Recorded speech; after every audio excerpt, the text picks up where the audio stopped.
तीन चैप्टर अब की बार क्लास 12 में 3 चैप्टर आपके हटा दिए हैं। अब आपको क्या क्या पढ़ना है ये आज की इस वीडियो में सटीक जानकारी आपको देने वाले हैं। ठीक है, सबसे पहले आपको विलयन, सबसे पहले जो चैप्टर था ठोस अवस्था था, लेकिन अब की बार हो गया है विलयन। ठीक है, तो आपको विलयन में क्या पढ़ना है। ठीक है, देखिए, और सबसे ज्यादा इंपॉर्टेंट बात, विलयन आपका 2 नंबर का आता। दोस्तों बहुत बहुत स्वागत है आपका अपनी इस YouTube चैनल साकिब क्लास में। दोस्तों आज की इस वीडियो में हम आपको बताने वाले हैं कि रसायन विज्ञान का सिलेबस अब की बार कैसा रहने वाला है, क्या क्या आपको पढ़ना है, किस तरह से आपका पेपर बनेगा, ये सारा कुछ आज की इस वीडियो में आपको बताया जाएगा। तो चलिए बिना समय गवाते हुए हम आज की इस वीडियो को शुरू करते हैं। दोस्तों आप लोग देख सकते हो यहाँ पर लिखा है विषय रसायन विज्ञान कक्षा 12 प्रश्न पत्र बनाने की योजना। यहाँ पर दोस्तों आपका प्रश्न पत्र किस तरह से बनेगा ये यहाँ पर दिखाया गया। जैसे बहुविकल्पीय के 5 खंड होंगे, 6 प्रश्न। ठीक है, का खा गा घा अड़ा चा, यहाँ पर 6 एक नंबर के 6 प्रश्न होंगे। टोटल यहाँ से 6 नंबर आपका मिलेगा और 2 अंकों के 4 प्रश्न होंगे, जिसके लिए आपको 8 नंबर और एक और 2 प्रश्न वाला प्रश्न होगा, 2 अंक वाला प्रश्न होगा, उसके लिए भी आपको 8 नंबर मिलेंगे। तो आपका जो पेपर पैटर्न है बाबू सेम उसी तरह से रहने वाला है जिस तरह से पिछली बार था। ठीक है, अब आपको देखिए, अब आपको पढ़ना कौन कौन से चैप्टर से ये आप देख लीजिए। 3 चैप्टर अब की बार क्लास 12 में 3 चैप्टर आपके हटा दिए हैं। अब आपको क्या क्या पढ़ना है ये आज की इस वीडियो में सटीक जानकारी आपको देने वाले हैं। ठीक है, सबसे पहले आपको विलयन, सबसे पहले जो चैप्टर था ठोस अवस्था था, लेकिन अब की बार हो गया है विलयन। ठीक है, तो आपको विलयन में क्या पढ़ना है। ठीक है, देखिए, और सबसे ज्यादा इंपॉर्टेंट बात, विलयन आपका 2 नंबर का आता था, अब की बार टोटल आपका 8 नंबर का आने वाला है। ठीक है, विलयन 8 नंबर का आने वाला है। उसके बाद दूसरा चैप्टर होगा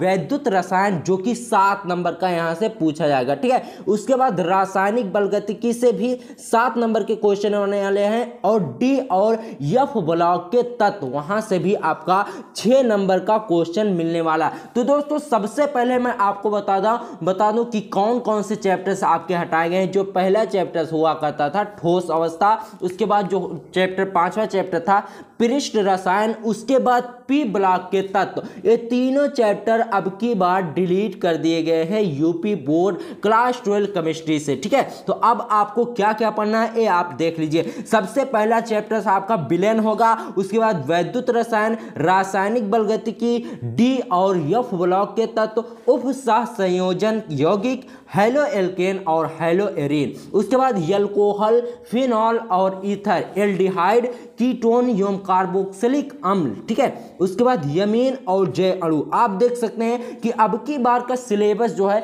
वह बहुत ही सिंपल हो चुका है। बहुत से चैप्टर देखिए, जैसे एल्कोहल, फिनॉल और ईथर 8 नंबर का आने वाला है, एल्डिहाइड, कीटोन, कार्बोक्सिलिक अम्ल ये आपका 8 नंबर का आने वाला है। सिर्फ आपको थोड़ा सा दिमाग लगा के पढ़ना। और सबसे सिंपल जो चैप्टर्स हुआ करते थे विलयन, वैद्युत रसायन, रासायनिक बलगतिकी, यहाँ से 22 नंबर समझ लो आपका फिक्स हो गया। बस आपको थोड़ी सी मेहनत करनी है। क्या करना है, थोड़ा सा मेहनत आपको करना है। टोटल आपके 22 नंबर, जैसे देख लीजिए 8 नंबर यहाँ से विलयन से हो गए, 7 नंबर वैद्युत रसायन से, रासायनिक बलगतिकी से 7 नंबर, टोटल आपके 22 नंबर यहां से हो गए। 1-2 नंबर और कहीं से लेकर आओगे, टोटल आपका पासिंग मार्क तैयार हो गया। लेकिन आपको सिर्फ पासिंग मार्क के लिए तैयारी नहीं करना है, आपको अब की बार 90 से कम अचीव नहीं करना है, क्योंकि सिलेबस बाबू बहुत ही आसान हो चुका है। ठीक है, चलिए आगे बढ़ते हैं। देखिए विलयन में कौन कौन सी हेडिंग है जो आपको पढ़नी है। आप दोस्तों इसका स्क्रीनशॉट ले सकते हो, इन्हीं हेडिंग्स को आप तैयार करके जाइए।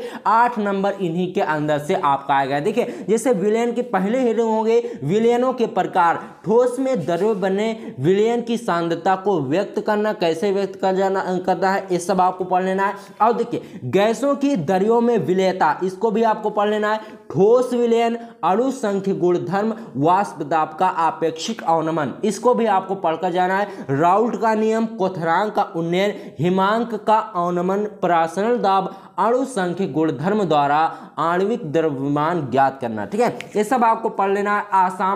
असामान्य आणविक द्रव्यमान, वांट हाफ गुणांक, ये सब आपको विलयन के अंदर पढ़ना है। उसके बाद देखिए वैद्युत रसायन चैप्टर्स के आपको क्या पढ़ना है, ऑक्सीकरण, अपचयन अभिक्रियाएं, वैद्युत अपघटनी, विलयनों का चालकत्व, विशिष्ट यौम मोलर चालकता, ठीक है, सांद्रता। उसके बाद क्या है दोस्तों, सांद्रता के चालकत्व में परिवर्तन, कोलराउस का नियम, वैद्युत अपघटन और वैद्युत अपघटन के नियम, प्रारंभिक विचार जिसको कहते हैं, ठीक है। उसके बाद देखिए शुष्क सेल आपको पढ़ लेना है, वैद्युत अपघटनी सेल और गैल्वेनी सेल, इन सबको आपको पढ़कर जाना है। सीसा संचायक सेल, यहां से भी हर साल न्यूमेरिकल आपको बनते हैं। सेल का वैद्युत वाहक बल, मानक इलेक्ट्रोड विभव, नष्ट समीकरण और रासायनिक सिलों में इसका अनुप्रयोग कैसे होता है, जो नष्ट समीकरण होते हैं। और देखिए गिब्स मुक्त ऊर्जा और सेल के EMF में परिवर्तन के मध्य संबंध, ईंधन सेल और संचारण, इस सब आपको पढ़कर जाना है। आप इसका स्क्रीनशॉट भी ले सकते हो, ठीक है। जैसे देखिए अब रासायनिक बलगतिकी में आपको क्या पढ़ना है, अभिक्रिया का वेग, औसत और तात्क्षणिक अभिक्रिया वेग को प्रभावित करने वाले कारक, सांद्रता, ताप, उत्प्रेरक, अभिक्रिया की कोटि और आणविकता, ठीक है, वेग नियम, विशिष्ट दर स्थिरांक, समाकलित वेग समीकरण और अर्ध आयु केवल शून्य और प्रथम कोटि की अभिक्रियाओं के लिए। उसके बाद देखिए संघट्ट सिद्धांत की अवधारणा, ठीक है, प्रारंभिक परिचय, गणितीय विवेचना नहीं, इसमें आपको प्रारंभिक परिचय देना है, गणितीय विवेचना नहीं करनी है। उसके बाद देखिए सक्रियण ऊर्जा, आरहेनीय समीकरण, ठीक है, ये सब आपको पढ़ लेना है। इसका स्क्रीनशॉट आप ले लीजिए और अपने क्वेश्चन बैंक या बुक में आप इसे टिक लगा लीजिए और इन्हीं को आप एकदम पढ़ ढालिए अच्छे से, ठीक है।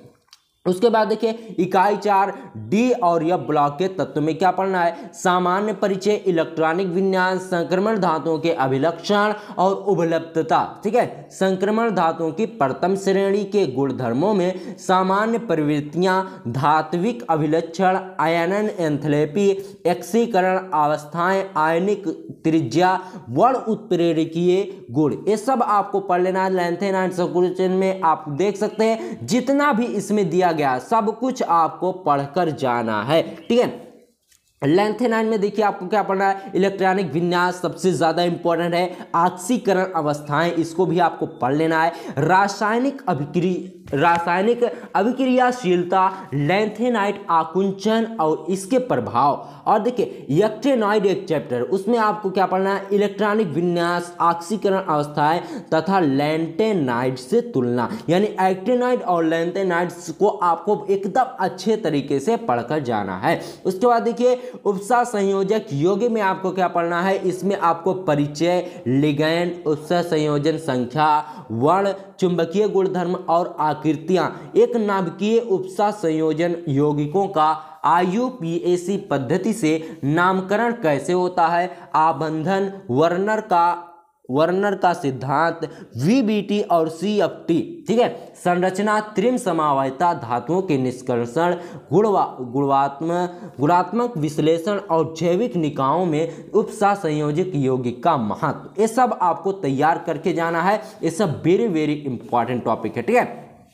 उसके बाद देखिए आपको क्या करना है, हैलो एल्केन और हैलो एरीन, ठीक है। हैलो एल्केन यानी नाम इसका पढ़ना है, नाम पद्धति, CS आबंधन की आकृति, भौतिक और रासायनिक गुणधर्म, प्रतिस्थापन अभिक्रिया की क्रियाविधि, घूर्णन, ध्रुवण और घूर्णन, ये सब आपको पढ़कर जाना, बहुत ही ज़्यादा इंपॉर्टेंट है। आप देख सकते हैं इन सब का स्क्रीनशॉट आप ले लीजिए और इन्हें आप तैयार करके जाइए। और देखिए सबसे ज़्यादा इंपॉर्टेंट बात एक चीज़ मैं आपको बताता चलो कि अब की बार जो आपका न्यूमेरिकल आने वाला ना बाबू, आंकिक प्रश्न, जो आंकिक प्रश्न अब की बार आपके आने वाले हैं वो टोटल आपका 8 नंबर का आने वाला है। तो आपको तैयार न्यूमेरिकल पर भी आपको विशेष ध्यान देना है क्योंकि अब की बार ये आपका 8 नंबर का आने वाला है, ठीक है। तो दोस्तों आज की इस वीडियो में जितनी भी चीजें मैं आपको बताया हूं इन सभी को आप स्क्रीनशॉट ले लीजिए और अपनी कॉपी में टिक कर लीजिए। एक बार स्क्रीनशॉट आपका